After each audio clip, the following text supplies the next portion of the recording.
பரவாயில்ல, நீங்க எல்லாம் இந்த மாதிரி கெஸ் பண்ணும்போது அந்த நபருக்கு உண்டான பெருமை அது. அந்த நபரை முதல்ல பாராட்டுறோம். நீங்க குறும்படம் பார்த்துருவாங்க, அந்த நபரை நம்ம பாராட்டுக்கான இது என்னன்னு உங்களுக்கு தெரியும். Yes yes Bigg pass.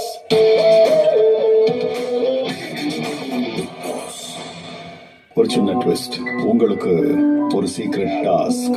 உங்க மேனேஜ்மெண்ட்ல இருந்து யாராவது ஒருத்தரை ஐதர் வேலையை விட செய்யணும், இல்ல ஏதாவது ஒரு நபரை ஒரு ஹெட் வேலையை விட்டு தூக்கணும், இல்ல பணிமாற்றம் நடைபெறணும். இதுல ஏதாவது 2 விஷயம் நடந்தா கூட போதும். இதுக்கு உங்க ஸ்டாஃப்ல இருந்து யாராவது ஒரு பார்ட்னரை நீங்க தேர்வு செஞ்சுக்கலாம்.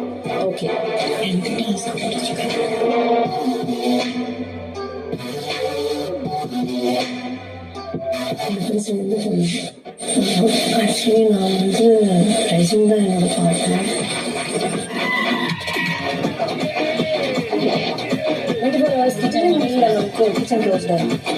என்ன கேட்டாலும் செஞ்சு கொடுக்கணும். என்னோட எம்ப்ளாயி என்னால் பண்ண முடியல. ஐம் ஹெட் ஷெஃப், எனக்கு ரைட்ஸ் இருக்குல்ல. என்ன பண்ணுறேன் சொல்லுங்க. இவங்க எங்கள் கிச்சனில் ஏறக்கூடாது, நீங்கள் அங்கே நில்லுங்க, நான் சொல்கிறேன். நீங்கள் ஃபிஃப்த் டைம் பண்ண போறீங்கன்னா அது உங்கள் டிசிஷன்.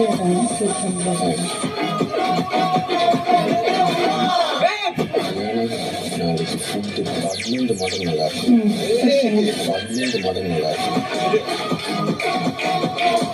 இப்போ என்கிட்ட இப்போ நான் என்னோட ஏப்ரோனும் இதுவும் கொடுக்கணுமா? கொடுக்கலன்னா எனக்கு காசு தர மாட்டாங்களா? ஃபர்ஸ்ட் ஆஃப் ஆல் நீங்கள் கெஸ்ட் கிட்ட பேசாதீங்க. யாராவது பேச வராங்களா? யாரும் வரல.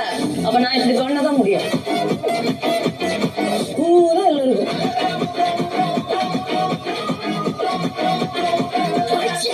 உங்களுக்கு யூனிஃபார்ம் போடலன்னா நீங்க இந்த ஹோட்டல்ல இருக்க முடியாது. சம்பளத்தை கொடுங்க மேடம். தண்ணிக்குள்ள முடி கிடந்தது, அதை தூக்கி வெளியில போட்டுட்டு அந்த சட்னியை உங்களுக்கு கொடுக்கும். பார்த்து பேசுங்க. எனக்கு பார்த்து பேசணும்னு இல்ல, நான் அசிஸ்டன்ட் மேனேஜர் இல்ல பார்வதி. வெளியில விடுங்க. போனானே சம்பந்தமே இல்லை. என்ன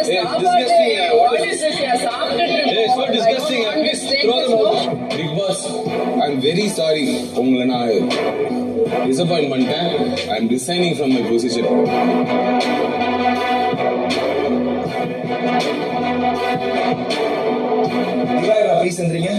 எனக்கு குட் லக் இருக்கான்னு தெரியல. நான் 2 நாளா இருந்தேன் இங்க சந்தையா போயிட்டு இருந்தது.